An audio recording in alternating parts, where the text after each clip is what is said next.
घरात जर हिरवीगार मेथी असेल तर तुम्ही कधी हा पदार्थ बनवला आहे का?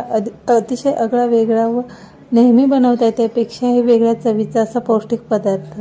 नेहमीप्रमाणे तुम्ही मेथीचे पराठे बनवतच असाल, पण या पद्धतीने एकदा नक्की ट्राय करा. बनवायला अतिशय सोपे, चवीला अप्रतिम व अगदी हेल्दी असा पराठा.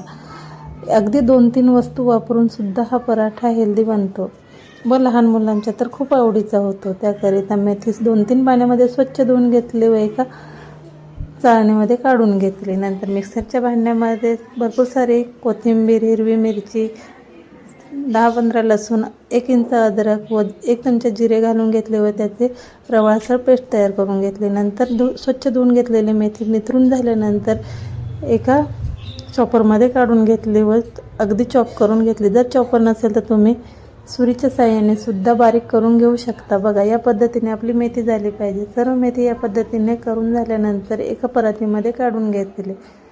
परातीमध्ये काढून घेतल्यानंतर त्यात तयार केलेले वाटण घालून घेतले. 1 चमचा ओवा घालून घेतला, तो चांगला हातावर कुस्करून घेतला. चवीनुसार मीठ घातले व 3 चमचे चण्याचे पीठ घालून घेतले. सर्व साहित्य चांगले मिक्स करून घेतले. अगदी पाण्याचा जराही वापर न करता सर्व साहित्य चांगले मिक्स करायचे. नंतर त्यात थोडे थोडे चाळलेले गव्हाचे पीठ घालून मिश्रण घट्टसर गोळा तयार करून घ्यायचा. अगदी दाखवते त्याप्रमाणे थोडे थोडेच मिश्रण घालावे. गव्हाचे पीठ थोडे थोडे घालून अगदी घट्टसर असा गोळा तयार करायचा. त्यात थोडाही पाण्याचा वापर करायचा नाही, म्हणजे पीठ चांगले रमले जाते. अगदी घट्टसर गोळा तयार करून घेऊया. बघा, या पद्धतीने घट्टसर गोळा तयार करून झाल्यानंतर 2 थेंब तेल घातले व तेलात चांगले मळून घेतले व झाकण ठेवून चांगले 10 मिनिटं रमू दिले. मेथीला पाणी वळतं म्हणून त्यात थोडाही पाण्याचा वापर करू नये. बघा, या पद्धतीने गोळा तयार करून झालेला आहे. 10 मिनिटं झाल्यानंतर तोपर्यंत आता पुढील तयारी करूया. 2 उकडलेले बटाटे घेतले. बटाटे सोलून घेऊया. अगदी दाखवले त्याप्रमाणे बटाटे सोलून घेतले व किसणीच्या साहाय्याने किसून घेतले. नंतर त्यात अर्धा चमचा हळद, चवीनुसार लाल तिखट घातले व चवीनुसार मीठ घालून घेतले. यात तुम्ही कांद्याचा सुद्धा वापर करू शकता, पण माझ्या मुलांना कांदा आवडत नाही म्हणून मी कांद्याचा वापर केलेला नाही. सर्व साहित्य चांगले मिक्स करून घेतले. हे आपण त्याचे सारण बनवणार आहोत. 10 मिनिटं झाल्यानंतर एक पिठाचा गोळा घेतला व त्याचं एक लाटी बनवून घेतली. अगदी पुरणाची लाटी बनवतो त्याप्रमाणे तयार करून घेतले.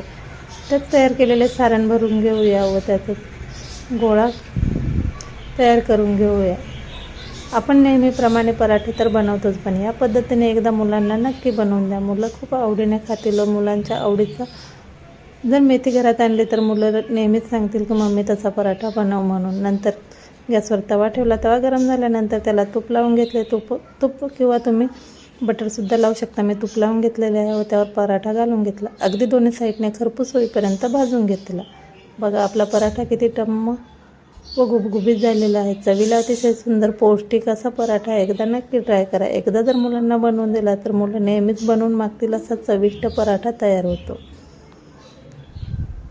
बनवायला अगदी सोपा, कमी वेळात झटपट तयार होणारा पराठा. हा पराठा तुम्ही मुलांना टिफिनकरिता सुद्धा देऊ शकता, किंवा जर मुलांना भूक लागली असेल तर झटपट तयार होणारी रेसिपी आहे.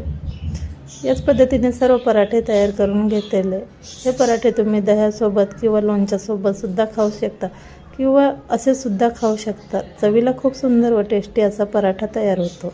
एकदा नक्की ट्राय करा.